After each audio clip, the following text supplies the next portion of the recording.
Middle east में भड़की जंग की आग अब और धधकती जा रही है।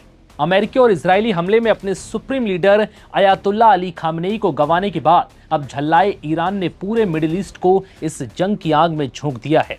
अब ये जंग अमेरिका, ईरान और इजराइल तक सीमित नहीं रही, अब ये पूरे मिडिल ईस्ट में फैल चुकी है। इस बीच ईरान ने अयातुल्ला अली खामनेई के बेटे मोज्तबा खामनेई को अपना नया सुप्रीम लीडर चुन लिया है। लेकिन इस वक्त सवाल यही है कि आखिर वो कहां है।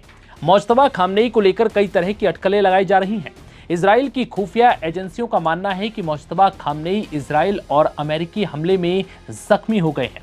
इस खबर ने दुनिया की टेंशन तब और बढ़ा दी जब खामनेई की सेहत को लेकर ईरान के राष्ट्रपति पेजिशकियान के बेटे ने बड़ा बयान दिया और उनके घायल होने का जिक्र किया।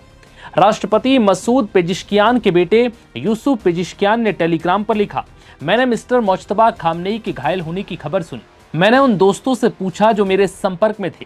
उन्होंने कहा कि ऊपर वाले का शुक्र है वो ठीक हैं और कोई प्रॉब्लम नहीं है।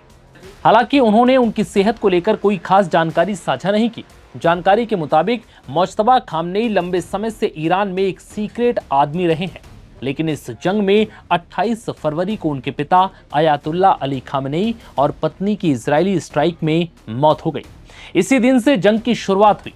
जहां एक तरफ जंग चल रही थी तो वहीं दूसरी तरफ अब ईरान को अपना नया सुप्रीम लीडर चुनना था।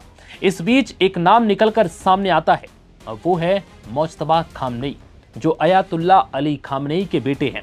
और ईरान की असेंबली ऑफ एक्सपर्ट्स ने मोज्तबा को अपना नया नेता चुन लिया और तब से अब तक ईरान के नए सुप्रीम लीडर मोज्तबा खामनेई का कुछ पता नहीं है। ना उन्हें कहीं देखा गया और ना ही उनका कोई बयान सामने आया। यही वजह है कि अब उनकी सेहत को लेकर तमाम तरह की अटकलें लगाई जा रही हैं। इजरायली खुफिया रिपोर्ट्स में दावा किया गया है कि अमेरिकी और इजरायली हमले में मोज्तबा घायल हुए हैं। उनके पैर में चोट आई है, जिसकी वजह से वो पब्लिक में नजर नहीं आ रहे। इजराइल का दावा है कि ईरान के IRGC यानी ईरानी रेवोल्यूशनरी गार्ड कॉर्प्स ने मोज्तबा खामनेई को नए सुप्रीम लीडर के तौर पर चुनने के लिए मजबूर किया। IRGC का मानना था कि मोज्तबा अपने पिता की कट्टर नीतियों का समर्थन करेंगे। अमेरिका और इजराइल से जंग के बीच ईरान के सरकारी मीडिया की रिपोर्ट से पता चलता है कि 56 साल के मौलवी ईरान पर चल रहे US इजरायली हमले में घायल हो गए थे, जिसे ईरानी सरकार ने रमजान वॉर नाम दिया। ईरान के सरकारी टीवी ने उन्हें रमजान का जाबाज कहा है, जिसका मतलब है जंग में घायल अनुभवी। यानी ईरानी सरकारी टीवी के पत्रकार मोज्तबा खामनेई को रमजान वॉर का जाबाज बता रहे हैं। हालांकि उनके और उनके स्वास्थ्य के बारे में अब तक कोई भी खास जानकारी निकलकर सामने नहीं आई है। मोज्तबा खामनेई को लेकर सवाल उठने के पीछे की वजह यह भी है कि ईरान के सुप्रीम लीडर बनने के बाद से मोज्तबा खामनेई की कोई भी फोटो और वीडियो सामने नहीं आई है। यही सबसे बड़ी वजह है कि उनके स्वास्थ्य को लेकर अटकलें तेज हो गई हैं। आलोचकों का कहना है कि मोज्तबा खामनेई का सार्वजनिक तौर पर न दिखना इस बात पर सवाल उठाता है कि असल में ईरान की सरकार कौन चला रहा है। हालांकि ईरान के विरोधियों का दावा है कि सरकार के अंदर बैठा कोई दूसरा व्यक्ति असली अधिकार संभाल रहा है और मोज्तबा सिर्फ रिप्रेजेंटेटिव लीडर के तौर पर काम कर रहे हैं। हालांकि मोज्तबा खामनेई को ईरान की राजनीति में पर्दे के पीछे सबसे असरदार किरदारों में गिना जाता है।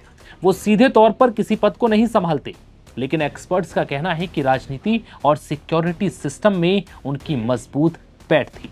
लेकिन इस बीच अब खबर है कि ईरान के नए सुप्रीम लीडर बनने के बाद से मोज्तबा खामनेई आखिर कहां है, ये किसी को पता नहीं है। इजरायली रिपोर्ट्स कह रही हैं कि वो अमेरिकी और इजरायली हमले में जख्मी हुए हैं, उनके पैर में गंभीर चोटें आई हैं। लेकिन इस बीच ईरान ने इसको लेकर अब तक कोई खुलासा नहीं किया है। फिलहाल इस वीडियो में इतना ही। इजाजत दीजिए, नमस्कार।